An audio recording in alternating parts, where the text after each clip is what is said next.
eu sou o percussionista Pedro Moita e este é o terceiro de 4 vídeos sobre o bombo sinfônico que eu estou gravando aqui para o Projeto Espiral. Neste vídeo eu vou falar sobre baquetas, técnicas de percutir, pontos de toque e abafamentos. De uma maneira geral, a baqueta de bombo é grande e tem a ponta macia. Ela varia em uma diversidade de modelos, formatos, pesos, maciez. De uma maneira geral, quanto maior e mais macia a ponta da baqueta, menos ela ressalta o ataque da nota e mais o som grave do instrumento. E quanto menor a ponta e mais dura, mais ela ressalta o ataque e menos o som grave. O cabo da baqueta normalmente é feito de madeira ou bambu, ou pode ser feito também de material sintético, como esse aqui. A ponta normalmente é feita de feltro, pode ser de várias densidades. Existe também a ponta de camurça, como essa aqui, que está um pouco gasta, mas dá para ver que tem articulação mais dura. O formato da ponta varia bastante também. Existe um formato mais arredondado, como esse aqui. Existe um formato como um disco ou pneu, né? Chama de cartwell também. E existe esse formato aqui também em gota, por exemplo.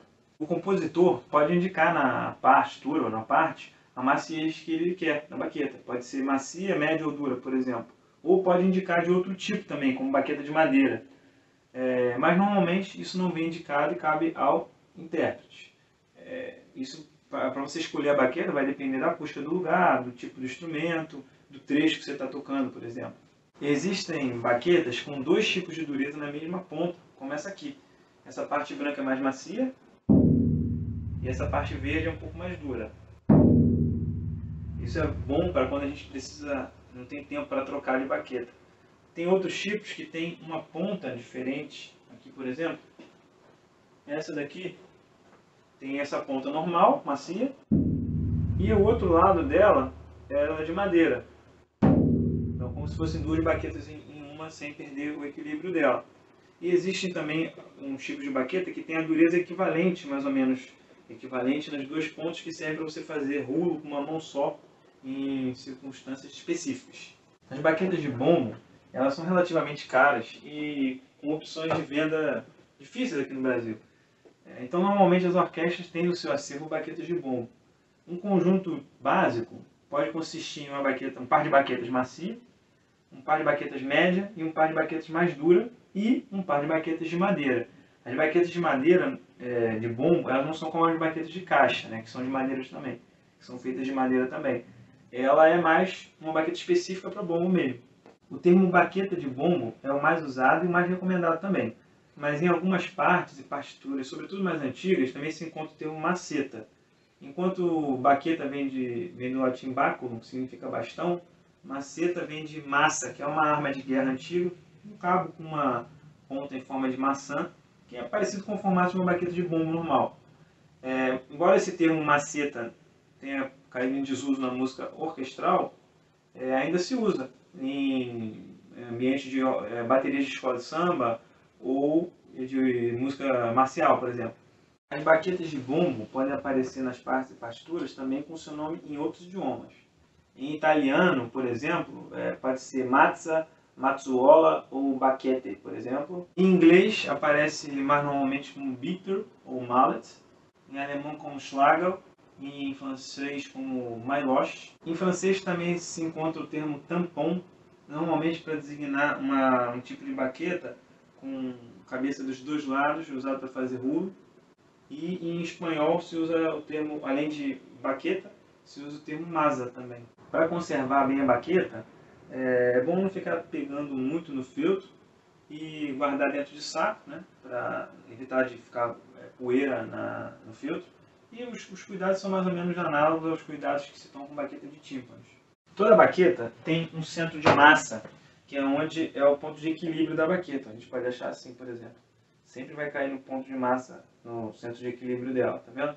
Nas baquetas de bombo, ela é bem mais para perto dessa ponta aqui, porque aqui tem mais massa, então ela pesa mais para cá. Como o bombo é um instrumento grande e você precisa de peso para tocar, normalmente você segura a baqueta mais para trás para deixar esse peso para frente mesmo, para usar o peso da baqueta ao favor de tocar o bombo.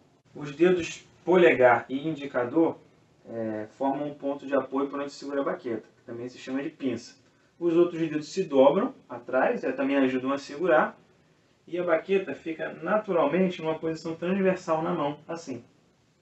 Como em qualquer instrumento, é importante se manter relaxado e fazer o mínimo de contração muscular necessária para tocar. Um toque básico do bumbo, você toca e o próprio rebote da baqueta ajuda a trazer de volta. É importante que a baqueta não fique muito tempo, senão ela abafa, né? Então você toca e você acompanha a volta dela. Apesar de ser um instrumento mais frouxo, né? Em comparação com uma caixa clara, por exemplo, mas esse rebote existe também.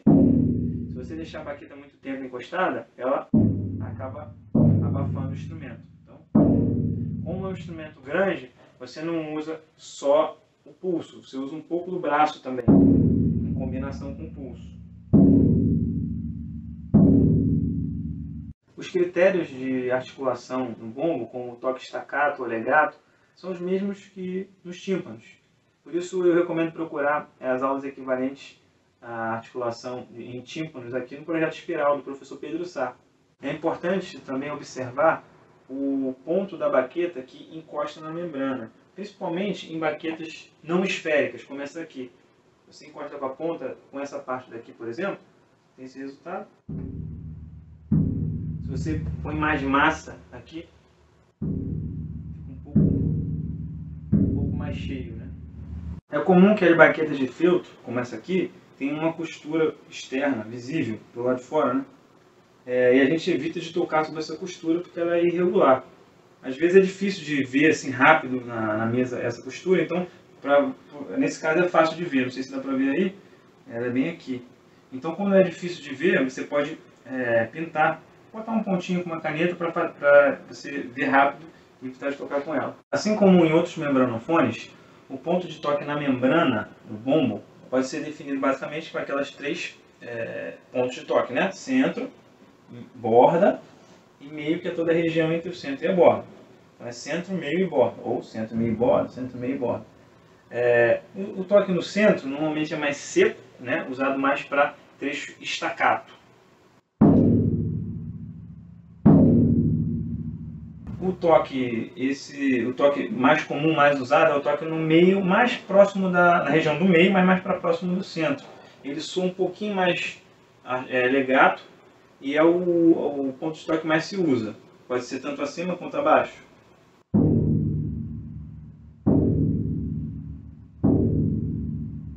O ponto de toque borda, ele tem um som menos grave e é muito pouco usado, só em situação especial mesmo.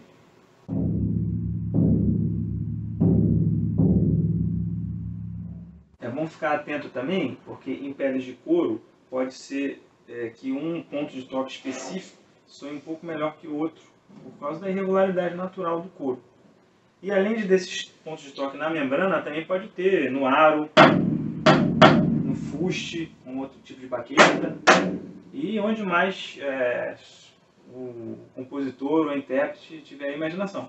É importante saber que, apesar de o bombo ter uma certa duração, né, as notas do bombo têm uma certa duração, a nota escrita para o bombo nem sempre representa a duração exata, como acontece em outros instrumentos. Olha, por exemplo, os 5 primeiros compassos do último movimento da Quarta Sinfonia de Tchaikovsky. A parte está escrito assim. Está vendo aí que o bombo está escrito com as hastes para baixo, e as 3 notas do bombo que o bombo toca estão escritas com colcheias, então deveriam ter a mesma duração e soar igual. Mas vamos ver a partitura. Repara que no primeiro compasso a nota é longa para toda a orquestra, exceto para os tímpanos e pratos e bombo. Já no quarto compasso, todos os instrumentos estão em pausa, logo depois da última nota do bombo. E no quinto compasso se repete o mesmo que no primeiro compasso. Naturalmente se interpreta o primeiro compasso com uma nota longa, apesar da colcheia escrita, e se abafa junto com os metais. Já o quarto compasso, a nota deve ser curta mesmo, e abafando completamente o instrumento para que não soe nada na pausa de toda a orquestra. O quinto compasso, como vê aí, é igual ao primeiro, e a orquestra toca a mesma coisa.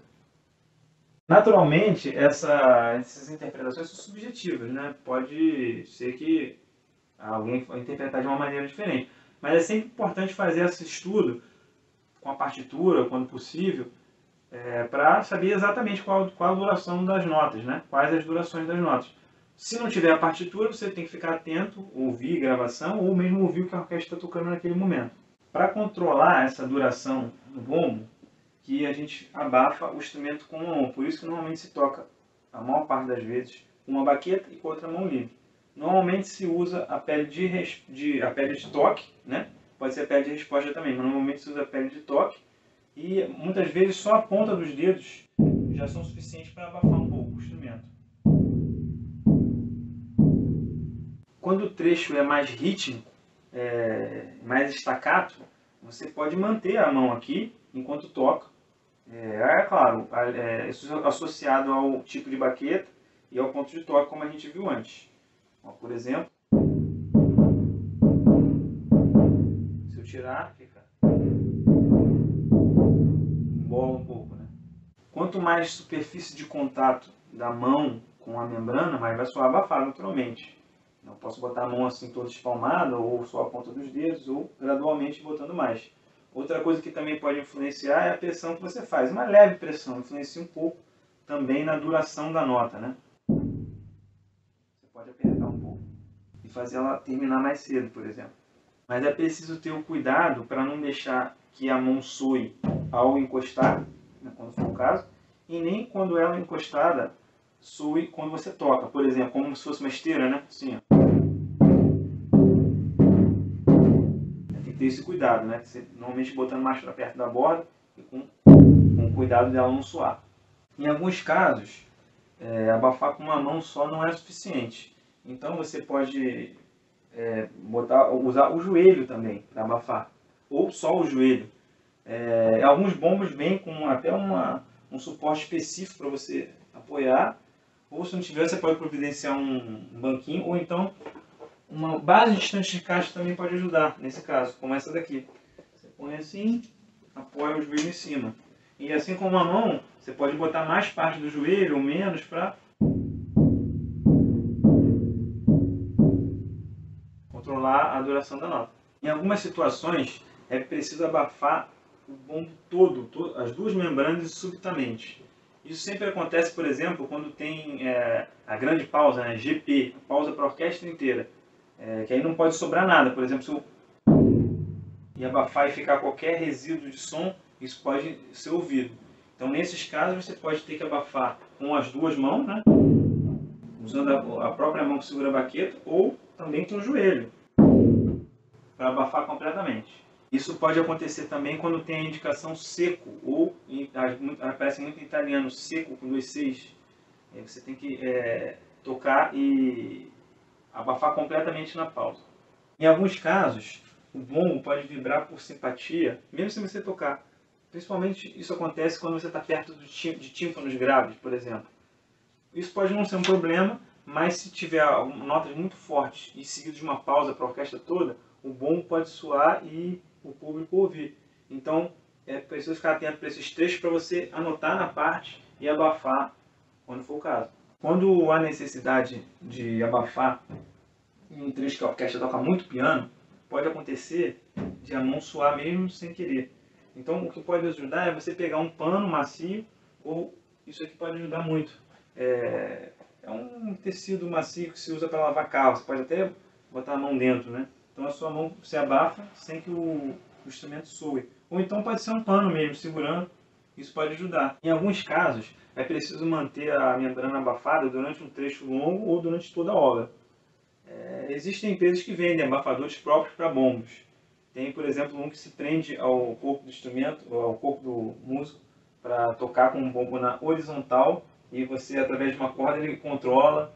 Tem um bombo, por exemplo, que vem com um mecanismo de pedal, que você aperta e o mecanismo afina o bombo por dentro. Mas isso não é o normal, né? Normalmente, o que resolve bem é uma toalha. Você pega uma toalha, você pode prender assim, na parte de cima, aí você vai escolher quanto você quer, mais ou menos. E isso aqui, por exemplo, é uma presilha de triângulo. Você prende aqui e ela fica. Aí você escolhe se está mais ou menos abafada, se você vai botar mais ou menos tecido. Quando o compositor que é um som bem abafado, que não é esse caso aqui, de um pequeno abafamento, ele pode escrever coberto ou coperto em italiano. Isso, para você obter esse resultado, você põe uma toalha para a maior parte do bombo, exceto o ponto de toque que você vai usar. Aí você pode prender aqui, né? Para ele soar bem abafado. Por outro lado, quando o compositor quer que o instrumento vibre indeterminadamente, ele pode escrever uma ligadura sem estar ligada a outra nota na sequência, uma pausa, ou a indicação de LV, laisser vibrer em francês, que é deixar vibrar, deixar soar. Aí nesses casos a gente deixa o bombo vibrar indefinidamente até o som dele acabar normalmente. E aqui eu termino este terceiro vídeo sobre o bombo sinfônico aqui no Projeto Espiral. Eu convido vocês a assistir ao quarto e último vídeo dessa série sobre o bombo sinfônico. E nesse quarto vídeo eu vou falar sobre técnica de 2 baquetas, sobre o rulo, um pouco sobre bombo com outros instrumentos e vou dar 2 recomendações de livros e métodos para o bombo sinfônico.